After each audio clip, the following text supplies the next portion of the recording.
Captain's Log Supplemental. I've authorized Thalik to use the holodeck, with the understanding that the safeties have been locked on and secured. He's taken up the offer of several crew members to spar with him. I've offered my services as well, in the hope I can better understand the situation.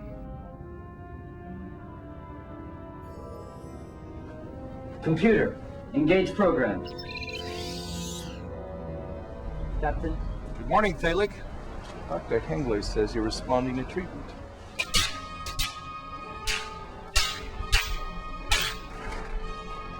Haven't destroyed myself yet. How are you feeling? Like dying. I can't concentrate. I sleep too much. Nothing seems to matter anymore. It's like I'm circling the edge of a black hole's gravity well. Ever on the verge of being pulled in. I felt that way myself.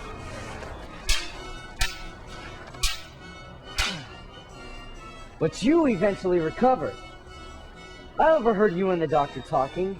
I am never going to recover from this. You can fight it! You don't have to give in. You can take it day by day, minute by minute if you have to. You don't have to give up.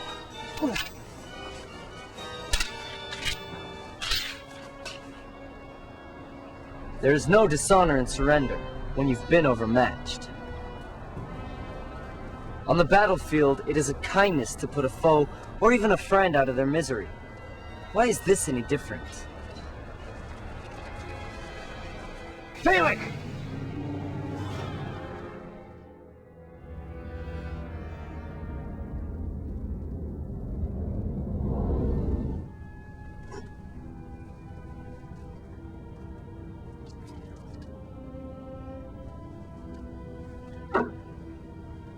I was going through some Earth literature today, Counselor. One quote in particular stayed with me. Cowards die many times before their deaths. The valiant never taste of death but once. Humans have the same attitude towards this malady as mine do. I don't think Shakespeare knew anything of clinical depression, crewman. Do you know what it feels like? I can sense your emotions, of course. I can feel how you feel about it. But do I understand the depression itself? Not really. No one can who hasn't gone through it themselves. I have to do something I've never had to do before. I have to actively decide to live. Worse, I have to keep making that decision over and over again. The temptation to have done with decisions, it's more than you can know. It's almost more than can be borne. I think you're very strong, crewman. I think you have it within yourself to succeed. And there's something I want you to know. Whether you win this fight or not, I think you're one of the bravest people I know. Bravery has no place where it can avail nothing. I refuse to swap quotations with a man who's just spent the entire day in the ship's library. In fact, I'm throwing you out of my office. Dr. Hengler and I have certified you fit for duty, effective tomorrow morning. Go back to your quarters. You'll sleep better there anyway. My thanks, Counselor. Don't thank me. The doctor said he needs the bed for patients that are really sick.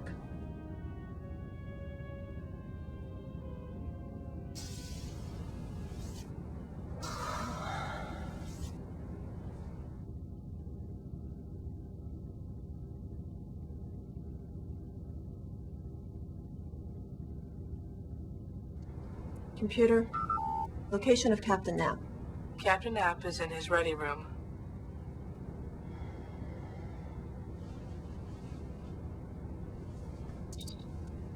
Counselor Albert to Captain Knapp. Go ahead, Counselor. May I speak with you, Captain? Sure, Counselor. Come on up.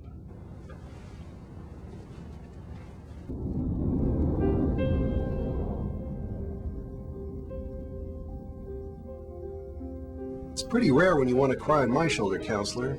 Usually, you think it should be the other way around. Dr. Hengler and I let Thalik go back on duty. But that's not what I'm upset about. No? What then? I tried contacting the medical authorities on Andor, and today's call was the last straw. I never saw a more smug, self-righteous group than this bunch. They weren't even interested in discussing the problem, going over our results, or finding a treatment. One of them came right out and said that we should just let Balak alone with a sharp knife and the problem would take care of itself. She said it would be a kindness if Dr. Henglar were to lie on the death certificate. Spare his clan the shame, she said. Andorians aren't exactly famous for the compassion, Counselor. You know that. I didn't know it extended to their doctors, too. Damn it, Captain! You'd think I asked a Ferengi for a donation, and that somehow this was Thalik's fault. He didn't ask for what happened to him, but they're suggesting that we just let nature take its course? I understand what you're saying, Counselor, but what if it's the right thing to do? We're talking about a different culture here. If he were terminally ill, in constant pain, and if that's what he really wanted, you'd let Dr. Henglar ease his passing, wouldn't you? If that was the last out, you'd do it. It's not the same, Ian, and you know it. He can live out a normal span. He's not impaired or in physical pain. Physical pain, Myra. You yourself told me he was in constant mental agony. And you know that it does impair his ability to lead a normal life. Problems with concentration, memory, even the ability to follow through on the simplest of tasks. Ian, I never thought I would see the day when you, of all people, would suggest that a man just curl up and die. And you're not seeing it now either. Counselor, all I'm suggesting is that maybe we don't have the right to make this decision for him. Sir, his judgment is impaired. He's not qualified to make life and death decisions. You certified him fit for duty, Counselor. Either he's qualified to make life and death decisions like any other crew member in an emergency, or he's not. In which case, he's not fit for duty. Which is it? As his commanding officer, I need to know. Dr. Henglar and I have certified him fit for temporary duty. But I am also entering a recommendation that he be considered for medical retirement. It is my professional opinion that he is no longer capable of weathering the long-term stresses involved in a Starfleet career. That's not good enough, Counselor. You know just as well as I do that the shame would kill him just as if we pulled the trigger ourselves. It's the best I can do, Captain. One day he'll either take it into his head to go out quietly, or he'll seek what he considers an honorable death. Are you willing to bet the lives of your crew that he can find a death that doesn't take some of them along for the ride? I'm not. I've got to balance Thalik's life and sanity against the crew. Guess who loses? I'm sorry, Myra. Sometimes I forget that starship captains aren't the only ones forced to play God now and then.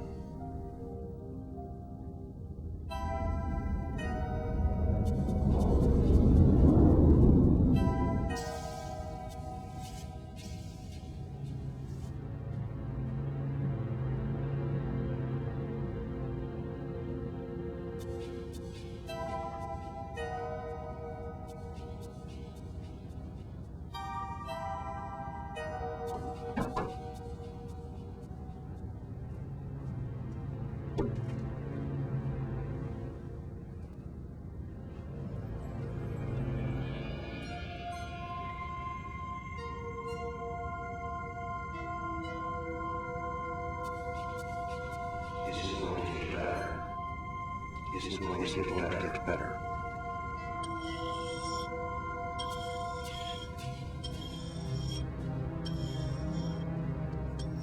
He'll always be a danger to himself. He'll always be a danger to himself.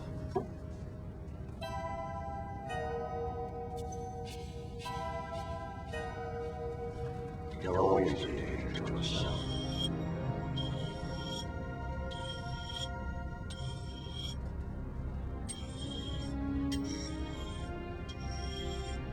It's going to get better. Ever. Ever. Ever.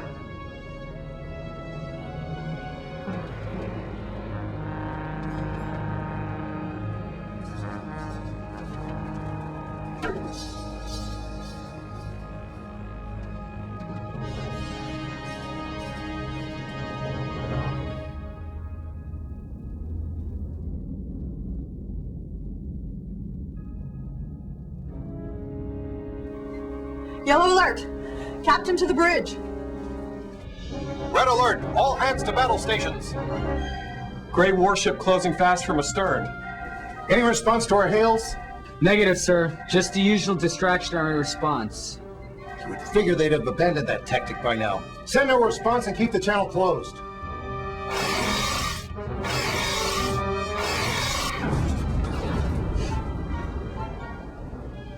Direct hit to the starboard shields. They're down to 72%. That's quite a punch they're packing. Seems both sides have made improvements to their weapons since we last met. Return fire!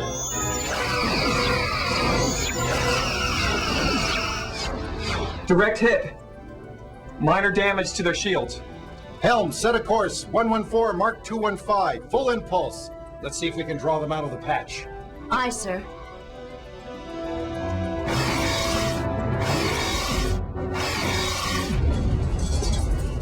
Damage report! Minor hull damage. Decks 1 and 2, sections 14 through 19. Dorsal torpedo launch systems are offline. Shields are holding, but the Gray's weapons found a lucky frequency. Randomize their shield modulation. Get that launcher operational.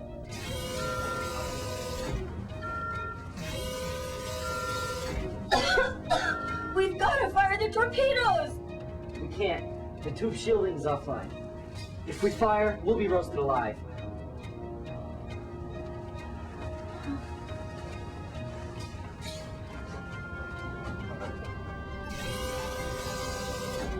Felix! Don't do it! What do you think you're doing? Stop! Let us in! You can't do this! Get away from it! Sir, someone has loaded the dorsal torpedo launcher. They're initiating the manual launch sequence. How is that possible? The heat shielding's still offline. Is anyone in the torpedo control room? Yes, sir. Crewman Thalic. Shut down the firing mechanism. I can't. He's locked out bridge control. If he fires those torpedoes now, the backwash will kill him.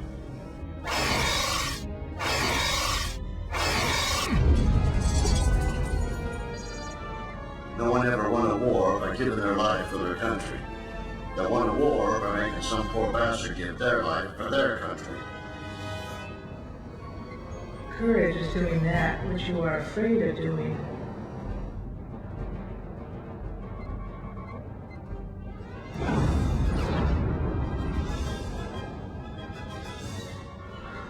I suspect a lot of Mandorians who died a hero's death were actually suicides who went out with blazing glory rather than live with the condition.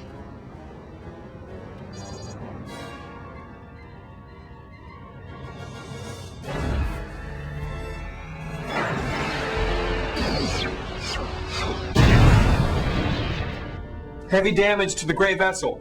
They're headed back to the patch. Are there any other Gray vessels on sensors? Negative, sir. Good. We have our own damage to think about. Helm, set course for the station. Best possible speed. Aye, sir.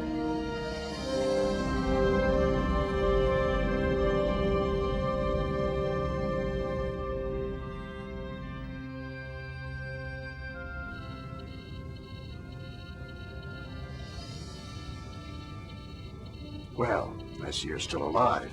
Of course, that could be purely temporary, depending on who gets their hands on you first. Oh? Or your damage control team wants to throttle you for locking them out and nearly baking yourself alive before they could break the door in. The captain is thinking of giving you accommodation for your bravery and quick thinking under pressure. And Commander Leffler isn't sure if she wants to break your neck or shake your hand. She hasn't made up her mind yet. Break my neck? She says that filling the torpedo tubes with fire-suppressant foam just before you launched prevented the torpedoes from broiling you alive. She also reluctantly admits that the shots came at a good time. On the other hand, the torpedo tubes melted down completely.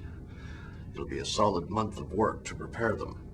Work she's going to assign you to help on, you being the one who caused the mess. I see. What's your position, Counselor? I have questions of my own, crewman. And since you're my captive audience, I'm going to get some answers. Why did you lock that door, for starters? I was going to fire the torpedoes, and I did not want the others to die with me. Leffler tells me that once you flooded the tubes, you weren't in much danger. I was not going to launch with the tubes flooded. What changed your mind? Some of it was things I had recently read, but mostly it was something you had said, Doctor. You said that you thought many of our heroes might have died gloriously as the ultimate way of hiding their cowardice. And you, Counselor, you said that you felt that I was brave whether I won the fight or not. It made me realize that living, not dying, is the true test of our courage. It takes a brave person to summon up enough courage to face death once. How much braver then must a person be to face death every day for the rest of their life? There may yet come a day when my courage fails me, but there will be 1,000 fights I will have won before then. And how many warriors may boast of 1,000 wins before they die?